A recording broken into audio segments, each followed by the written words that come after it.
Добрый день, дорогие друзья! С вами вновь Санкт-Петербург и передача «Питер Лайв». Исторически сложилось так, что город на Неве является культурной столицей России. Но огромной популярностью здесь пользуются не только музеи и театры, но и высшие учебные заведения. В этом выпуске мы расскажем вам о ведущих вузах Санкт-Петербурга и, конечно, узнаем много полезной информации для будущих абитуриентов. Оставайтесь с нами!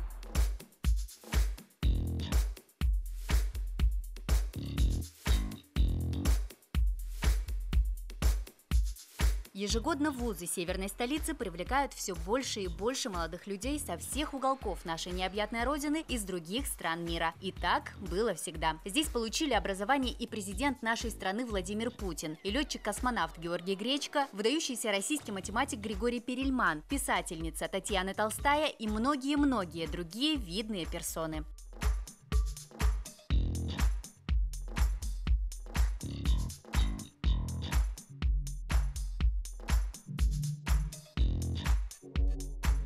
Здесь есть места, любимые студентами больше всего. Есть излюбленные молодежью парки, также есть целые студенческие городки. Иногда даже кажется, что чем больше студентов, тем больше появляется городских легенд и примет. Например, питерские студенты верят, что если очень хочется удачно сдать сессию, то нужно погладить символ мудрости сову, которая находится на территории Ленинградского зоопарка. Или вместе с зачетной книжкой сесть на колени фигуры Петра I из Петропавловской крепости.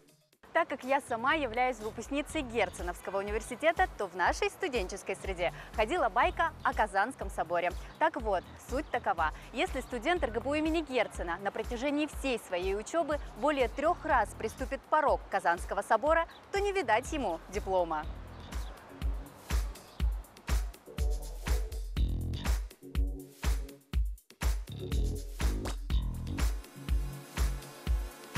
Приметы приметами, но учиться и провести лучшие годы своей молодости в Петербурге – это очень здорово. Ведь студент получает здесь не только качественное образование, но и впитывает в себя культуру этого замечательного города.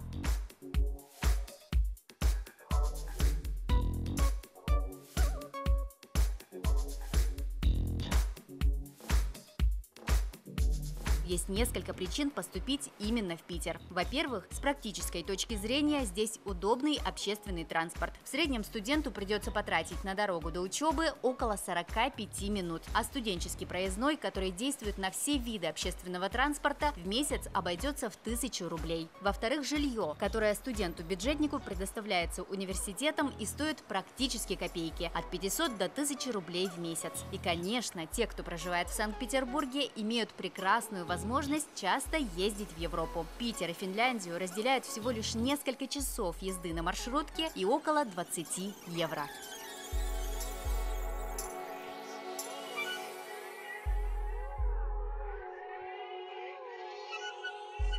И все же, приезжая в Питер, сразу чувствуешь особенную атмосферу молодости и драйва. И, возможно, благодаря именно этому город навсегда останется горячо любимым своими жителями, гостями и многочисленными студентами.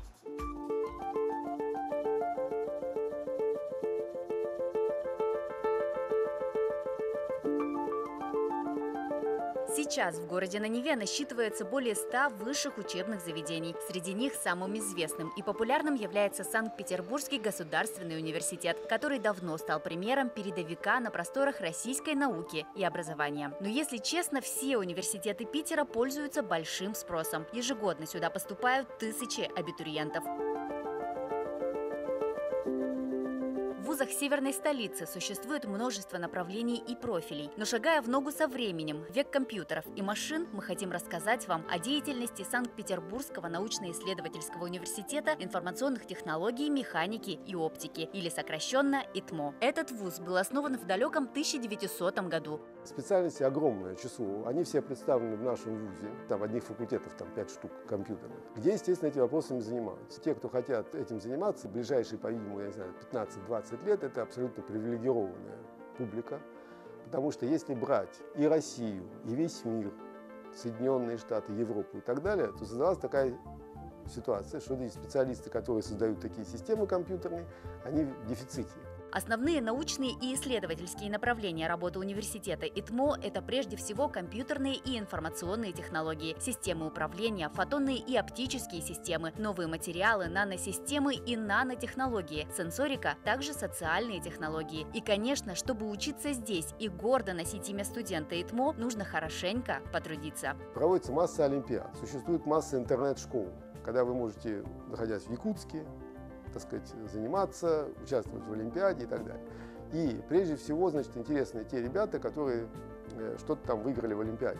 В составе университета ИТМО функционируют более 20 институтов и факультетов, где работают 1200 преподавателей и научных сотрудников, 800 из которых являются докторами и кандидатами наук. А по направлению бакалавриата, специалитета, магистратуры и аспирантуры в вузе обучаются около 16 тысяч человек. Можно с уверенностью сказать, что это настоящие таланты и профи, у которых за плечами немало достижений и побед, в том числе и на чемпионатах мира по программированию. Нас пригласили на международную конференцию Google I.O., которая проходила в Сан-Франциско. Мы успешно съездили туда, значит, пообщались с программистами, с разработчиками, послушали лекции, узнали о том, что нового происходит в мире, в частности, в Гугле. Я закончил среднюю школу 23 в городе Якутск. В школе очень много занимался олимпиадами по информатике.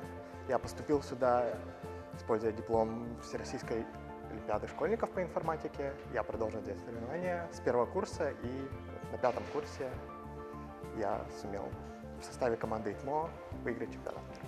Всем студентам ИТМО выделяет места в общежитии, стипендию, создает замечательные условия для роста и развития знаний своих студентов, дает билет в интересную профессию и возможность стать частью богатой истории одного из ведущих университетов России и мира.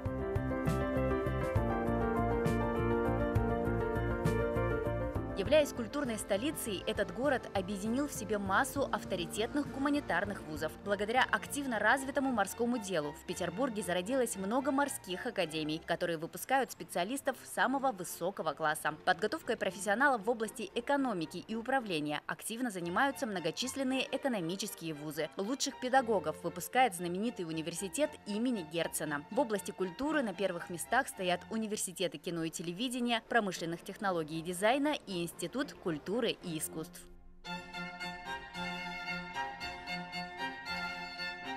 Одним из ведущих высших учебных заведений в области художеств является Санкт-Петербургская государственная художественно-промышленная академия имени Штиглица, история которой уходит корнями во вторую половину XIX века. Образовательная база учебного заведения основывается на 2 факультетах – на монументально-декоративном искусстве и факультете дизайна. В академии ведется обучение по направлениям бакалавриата, специалитета и магистратуры. Нашей кафедре 30 лет. Мы, по сравнению с другими кафедрами, не очень старые. То, чем мы здесь занимаемся, это архитектурный металл, архитектурно-декоративная пластика. Также мы даем образование по направлению пластика малых форм.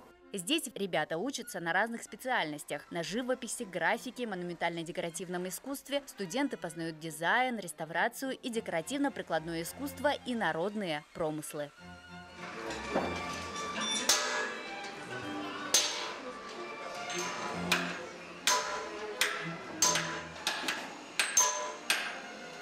Как вы видите, учеба в художественной академии напрямую связана с творческой деятельностью. В мастерских во время занятий обязательно присутствует мастер, который всегда настороже и контролирует ситуацию. В вузе обучается более 1500 студентов и работает 220 высококвалифицированных преподавателей. Преподаватели, большинство, наверное, 95%, это все выпускники нашей академии. И у нас есть свое лицо, мы его пестуем, воспитываем и несем так гордо, и, в общем, мы очень гордимся. Чтобы стать студентом художественной академии имени Штиглица, необходимо пройти дополнительное задание – рисунок, живопись и композицию. Этот экзамен проводится исключительно на территории академии. С начала июля уже начинаются консультации. В среднем на одно место здесь претендуют около 8 человек.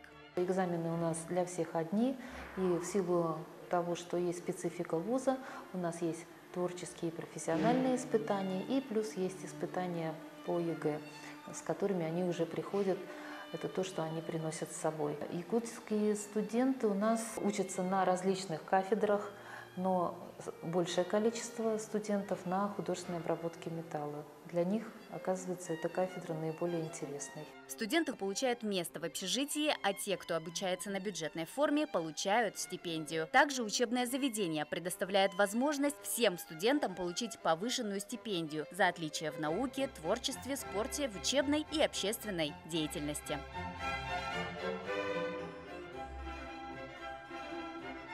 Вузы северной столицы ждут абитуриентов из Якутии и рады принять всех желающих. Но вам, прежде всего, нужно определиться в своем выборе, обдумать, действительно ли нужно поступать в выбранное учебное заведение. Нужно хорошенько подготовиться к вступительным экзаменам. И главное, не утерять боевого духа, энергии и уверенности.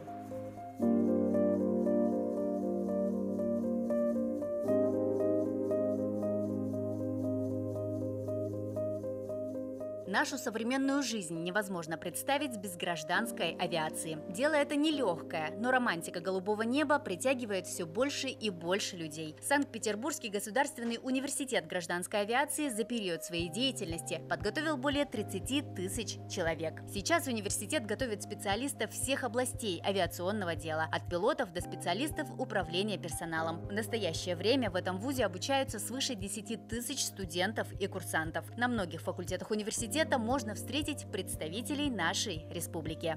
Работа диспетчера, так же как и работа пилота в Якутии, мне кажется, одной из самых востребовательных из-за нехватки кадров. Поступил через Министерство профессионального образования Республики Саха-Якутия. Я подал документы, написал ЕГЭ, конечно, и поступил сюда. Моя будущая профессия нравится. Это организация аэронавигационного обеспечения. Я буду работать с пилотами, с диспетчерами. Всем студентам университет предоставляет места в общежитии и участие в различных секциях и кружках. Поэтому жизнь санкт-петербургского студента довольно разнообразна и креативна. Но ребята признаются, что, находясь в Питере, больше всего они тоскуют по родным, домашней еде и по якутскому уюту. Поэтому они часто собираются вместе и устраивают чаепития. В общежитии проживает человек 20, и это только девочек. Каждый вечер иногда с девочками собираемся, чаи пьем, ездим на шашлыки. У нас тут свое место есть, постоянно закупаемся и веселимся. Каждую осень мы устраиваем субботник. Также мы ходим на шашлыки весной, осенью. В общем-то, занимаемся общественной деятельностью, которая нас всех сплачивает.